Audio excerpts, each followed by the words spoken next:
आइए फ्रेंड्स, आज हम करने जा रहे हैं कि मुझे दिक्कत होती है, उसे ये परेशानी हो रही है, उसे ये काम करने में दिक्कत हो रही है, उसे भागने में दिक्कत हो रही है। तो इस तरीके के सेंटेंस को करने के लिए हम स्ट्रक्चर का यूज़ करते हैं। सब्जेक्ट प्लस फाइंड या फाइंड्स, फाइंड या फाइंड्स ए डिफ़िकल्ट, प्लस में टू, प्लस में वी1 और ऑब्जेक्ट।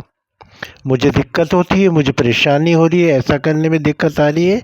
तो ऐसे देखिए, राधा को लिखने में बहुत दिक्कत होती है, मतलब परेशानी होती है। Radha finds it difficult to write. Radha finds it difficult to write. Present indefinite का टेंस से होता है, होते हैं। तो Radha finds it difficult to write. To यहाँ आपका इन्फिनेटिव लगी है, ठीक है फ्रेंड। अब देखो, उसे देखने में दिक्कत होती है, यानी विज़न कमज़ोर है या विज़न में प्रॉब्लम आ गया है, तो उसे देखने में दिक्कत होती है। हम कह देते हैं भाई उसे देखने में दिक्कत होती है। तो हम इसे कैसे कहेंगे? शी या नाम लेके, she finds it difficult to watch. She finds it difficult to watch. Finds is difficult, क्योंकि शी है तो ये प्लूरल सिंगुलर सब्जेक्ट है, इसलिए फाइंड्स लगा। अगर प्लूरल होता तो फाइंड ही लगता। उसे तेज भागने में दिक्कत हो रही है, उसे तेज भागने में दिक्कत हो रही है। ही इज़ फाइंडिंग इट डिफ़िकल्ट, अभी प्रेजेंट कंटिन्यूस का टेंस है, दिक्कत हो रही है, तो हम इज एम आर लगा के फाइंडिंग ING लगा देंगे। He is finding it difficult to run fast. To run fast, उसे तेज भागने में दिक्कत हो रही है। सीता को बर्तन धोने में दिक्कत हो रही है। सीता को बर्तन धोने में दिक्कत हो रही है। प्रेजेंट इंडेफिनिट टेंस से कैसे? प्रेजेंट कॉन्टिन्यूअस टेंस से Sita is finding it difficult to wash utensils. Sita is finding difficult to wash utensil. Is MR का प्रयोग है, वर्ब की फर्स्ट फॉर्म के साथ ING लगा दिया जाए। तो Sita is finding it difficult. Finds it difficult, यहाँ फाइंडिंग इट डिफ़िकल्ट आएगा टू वॉश यूटेंसिल। सीता को बर्तन धोने में दिक्कत। राधा को टेलीविज़न देखने में दिक्कत हो रही है। राधा को टेलीविज़न देखने में दिक्कत हो रही है। Sita is finding it difficult to watch television.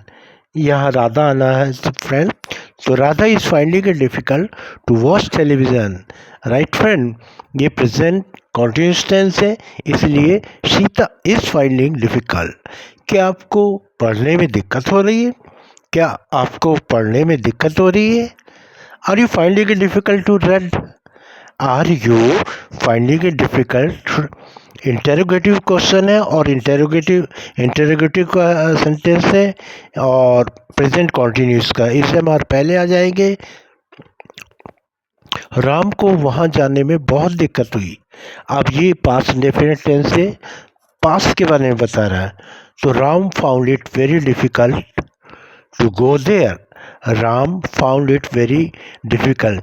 जब फाइंड या फाइंड्स आता है, वहाँ सेकंड फॉर्म आएगी विच इज़ फाउंड।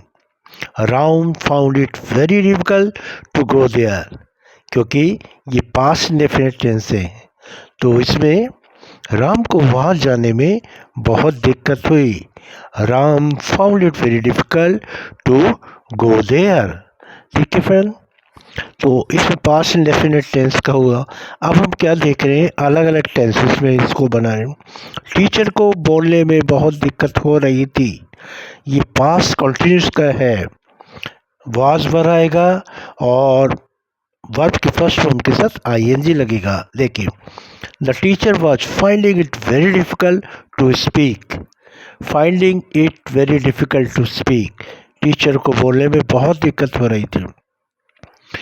क्या तुम्हें यहाँ आने में दिक्कत हुई? ये इंटेरोगेटिव है और पास्ट इंडेफिनिट का है। Did you find it difficult to come here? Did you find it difficult to come here, क्या तुम्हें यहाँ आने में दिक्कत हुई? क्या तुम्हें पेपर सॉल्व करने में दिक्कत हुई? पास्ट इंडेफिनिट है।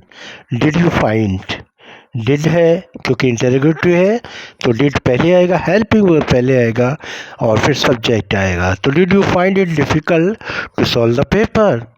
मुझे तो कोई दिक्कत नहीं हुई पेपर सोल्व करने में। Past definitive, I didn't contraction form है, I didn't find it difficult to solve the paper. मुझे तो कोई दिक्कत नहीं हुई। मूविंग टू नेक्स्ट, क्या कहते हैं, मुझे स्कूल जाने में कोई दिक्कत नहीं हो रही है। प्रेजेंट कॉन्टिन्यूअस टेंस से, I am not finding it difficult, I am not finding it difficult to go to the school. मुझे स्कूल जाने में कोई दिक्कत नहीं हो रही है। I am not finding it difficult, I am not finding it difficult to go to the school. Present continuous tense से इस एम आर का प्रयोग होगा, आई के साथ एम आता है और नेगेटिव सेंटेंस है नॉट फाइंडिंग। क्या आपको कार चलाने में दिक्कत हुई है? प्रेजेंट परफेक्ट टेंस है, क्योंकि दिक्कत हुई है कोई काम के कंप्लीशन का होने का वास्ता। Have you found it difficult to drive the car? Have you found it difficult to drive the car? Have you found it difficult to drive the car? मुझे तो कोई दिक्कत नहीं हुई कार चलाने में। मुझे तो कोई दिक्कत नहीं हुई कार चलाने में। I have not found it difficult to drive the car. मुझे तो कोई दिक्कत नहीं हुई कार चलाने में। I have not found it difficult to drive the car. तो इसमें प्रेजेंट परफेक्ट में देखिए, आई के सब्जेक्ट के पास हैज़ नॉट और हैव नॉट और वर्ब की थर्ड फॉर्म का यूज़ होता है, या फाउंड भी वर्ब की थर्ड फॉर्म है। आई के साथ हैव होता है और अदर के साथ हैज़ होगा, सिंगुलर के साथ हैज़ होगा। क्या आपको खाना बनाने में दिक्कत हो रही है? प्रेजेंट कॉन्टिन्यूअस टेंस है, इंटरोगेटिव है, कैसे बनाएंगे? Are you finding it difficult to cook the food? Are you finding it difficult to cook the food? पहले इस एम आर आएगा, हेल्पिंग वर्ब पहले आ जाएगा, फिर सब्जेक्ट, वर्ब की first form I N G और फाइंडिंग इट डिफ़िकल्ट जो है पैटर्न, उसके बाद टू कुक द फूड। अगर आप टू कुक तक भी रखते तो भी ठीक था। तो तुम्हें भागने में कोई दिक्कत हो रही है? Are you finding it difficult to run? Are you finding it difficult to run?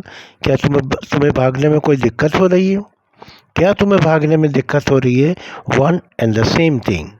Are you finding it difficult to run?